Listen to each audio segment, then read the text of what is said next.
Bu ko'rinmada asosiy birinchi qismida shu insonlarda hammasiga tabiat bilan barchani yaxshilik keng qilishi, so'ng mana shu yaxshilikni insonlarda turli xil narsada ko'rishadi. Birinchisi shu moddiy boylikdagi ko'rishligi, shu moddiy boylikni o'zi bilagina hayot yaxshi bo'lmasligi, chunki insonlar bilan bo'lgan munosabatida moddiy boyligi rol o'ynamasligi, inson bilan bo'lgan munosabati muhimligi, ordobiga bog'liqligi va bu insonni ma'naviy munosabatligi birinchi darsda bayon qilingan. Ikkinchi darsda shu mana shu insonni moddiy ma'naviy munosabatlarga yaxshiligiga intilsalik erisholmasligi nimaga bog'liq degan savol.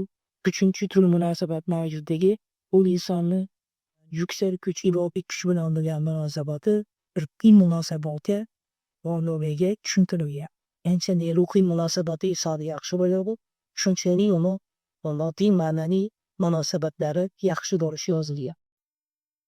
Uchinchi darsda mana shu ruhiy munosabatga inson yaxshi qilishi nimaga bog'liq deganda, u insonni iymoniga bog'liqligi, iymon qancha o'ssa shunchalik ruhiy munosabati o'z-o'zidan kelishgan moddiy ma'naviy munosabat yaxshilanishi va iymonni paydo bo'lib o'sishi insonni o'zini tanish o'rganishiga bog'liqligiga yozilgan.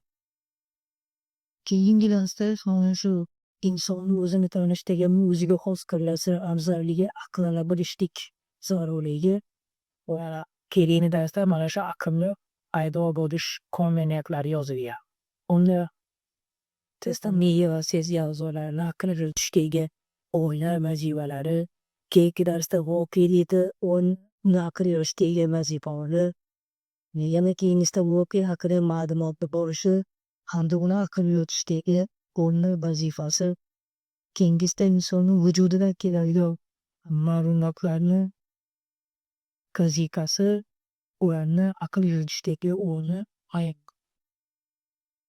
Keyingi darsda mana shu o'tgan yil inson miyasidagi har qanday bog'lanishlar aqlga yetishmasligi, unda hissiy ajratish deyuvchi bog'lanish borligi, ana shu hissiy ajratish degan alohida temada u bitta dars qilib berilgan. Keyingi darsda ana shu inson hayotda voqeasini his qilinmagan inson vujudi va ma'lumotga o'zaro bog'lanishi mantiq yuritishda keyingi darsda bayon qilingan. Foydali, foydasiz mantiq yuritishda. O'quv darsda mana shu insonni ruhiy tarafdan kelib chiqib, hayotdagi ajratilgan hissiy voqeasini ilohiy manbaga bog'lanishi natijasida insonda tushuncha paydo bo'lishi, mana shu tushuncha orqali inson yaratuvchisini tanishligi hisobi ashirada tugagan. Shu shaxsdagi, jamoadagi, jamiyatdagi, dunyodagi hamda oxiratdagi degan so'zlar bitirishi bu insonlar umuman shu vujud talablarini hamdaniya to'g'ri qondirish natijasida insonlar umuman shu vujudga kelish.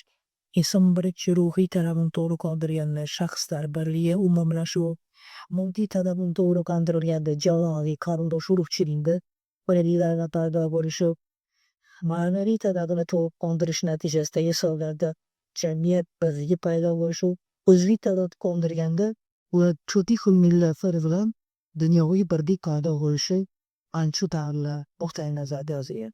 Keyingi shu'urlarni umuman shu oxiratdagi umuman isrorni to qiyomatgacha o'tgan insonlarni birlashuvi oxirat bahmga keltirib. Asl maqsadi insonda har bir munosabatida shu Alloh voz bo'lgan eng go'zal ayolni ko'rsatishdan iborat.